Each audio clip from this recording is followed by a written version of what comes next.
When you say no or give up the spiritual practice, you are saying that I'm okay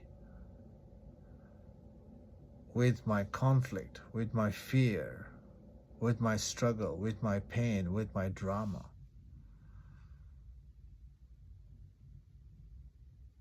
You say, okay, I'm okay with whatever life I have. But there's a small part of you wants to be free, isn't it? Wants to live a fearless life, wants to live a non-conflicting life, wants to live a life without drama. There is that part of you. Even you ignore that calling.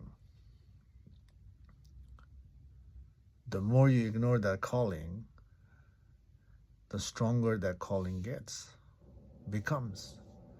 The freedom is always there. Freedom, desire for freedom is always there.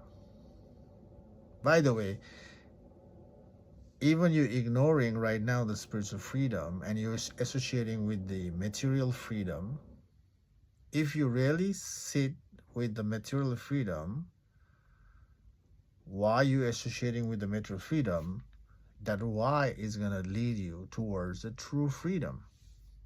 Just trace it. The material freedom is a surface. If you ask yourself why you attach to the material freedom, it leads you towards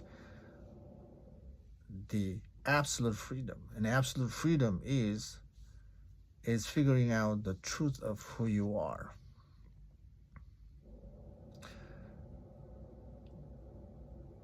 So don't ignore the spiritual practice. Again, remember, spiritual practice is about figuring out who you truly are. It is important to figure out the truth of who you are because the freedom, figuring out the truth of who you are, dissolves the inner conflict, dissolves the fear, dissolves the drama, dissolves the struggle, pain. All limitation will be dissolved by seeing the truth of who you are. It is important.